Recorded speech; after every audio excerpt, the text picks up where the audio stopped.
こんにちは。この解説では国際情勢に関する複数のビジネス書要約からあなたのビジネスを勝利に導くための3つの実践的な戦略を抽出してお伝えします。多忙なビジネスパーソンの方でもわずか数分で明日からすぐに使える戦略的思考の要点だけをズバリとつかむことができますよ。さあ、早速本題に入っていきましょうか。今回はですね、国際政治のいわば書かれていないルール、その裏側を分析することで、競合の一歩や二歩先を行くための強力な思考モデル、これを抽出していきます。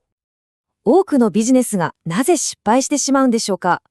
その根源には、実は表面的な情報とか、業界の常識みたいなものをそのまま鵜呑みにしてしまうっていう問題があるんですね。その結果どうなるか。競合に出し抜かれたり、サプライヤーに主導権を握られてしまったり、そんな予測はできたはずなのに、致命的とも言える失敗を招いてしまうんです。では、どうすればいいのか。ここからが本題です。この実践的なビジネスフレームワークの最初のステップ。それは、あらゆる行動の裏にある交渉の余地がない本音。これを見抜く技術を身につけることです。私たちはこれを革新的利益と呼びます。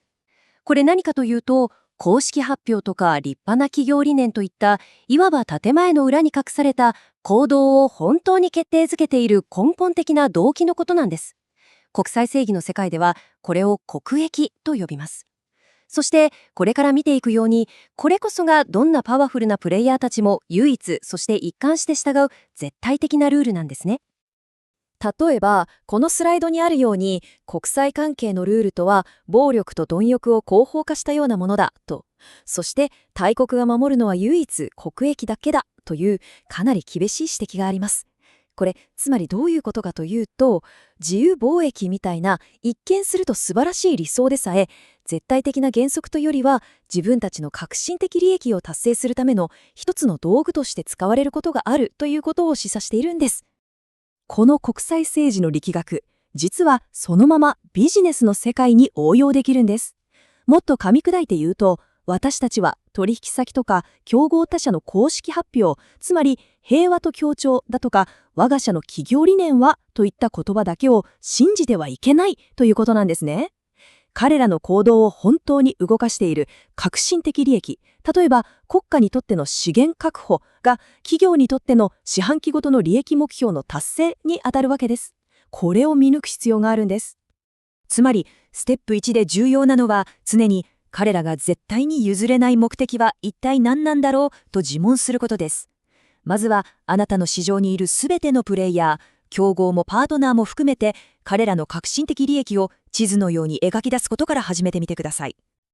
さて、ステップ1で相手の本質を見抜いたら、次はステップ2です。今度はあなたの業界でゲームのルールとされているいわゆる常識を一度立ち止まって批判的に検証してみるということです。例えばですね、あるビジネス書の要約で紹介されているのが、一部のサプライヤーにとっては常識とも言える、顧客を罠にかけるためのビジネスモデルです。まず最初は、利益ゼロの価格で引きつけ、相手の事業になくてはならない存在になる。その後で、こっそり品質を落として、値上げを要求する。そして最終的には、いや、その値段ではこれが限界ですよ、と、まるで顧客のせいであるかのように振る舞うんです。これって、顧客の安く買いたいという心理と、サプライヤーの依存させてから探り取るという革新的利益が、実に巧妙に組み合わさった計算され尽くした罠なんですね。この引用が示しているのは、経済が発展すれば品質は向上するはずだという我々が持ちがちな常識が必ずしも真実ではないということです。時として常識というのは誰かの利益のために巧みに作られた見せかけに過ぎない場合があるんです。例えば、テクノロジー業界を考えてみましょうか。かつては、特定の OS とかファイル形式が業界標準、つまり常識とされていましたよね。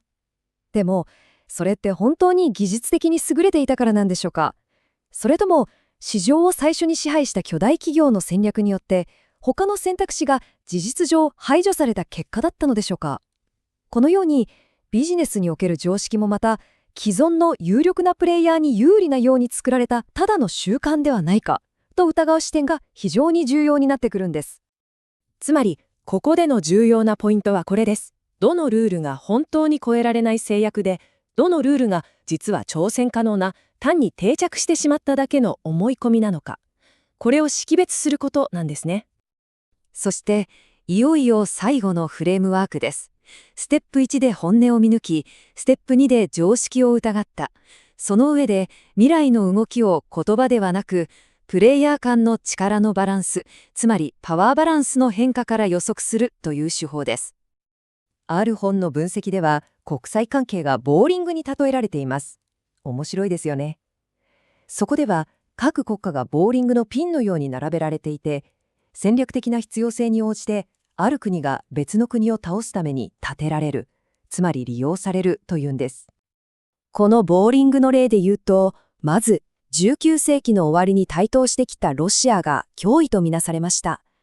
そこでアメリカやイギリスは、その対抗馬として急成長していた日本を、いわば立てて資金や技術を提供して支援したわけです。しかし、その結果どうなったか。今度は日本がアジアで強力になりすぎて、欧米の権益を脅かす存在になってしまった。そこで、パワーバランスを取るために、次の一手として、日本を牽制するための新しいカウンターウェイトが必要になったんですね。そして戦後、冷戦が始まると、今度はソ連が最大の脅威になります。そこでアメリカが次なるカウンターウェイトとして立てたのが中国でした。このようにサイクルは繰り返されるわけです。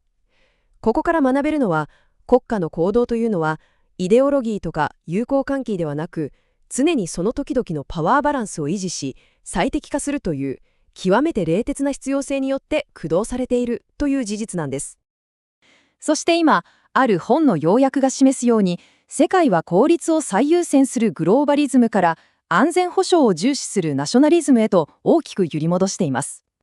このパワーバランスの変化は我々のビジネス戦略にも直接的な影響を与えます。例えばサプライチェーン。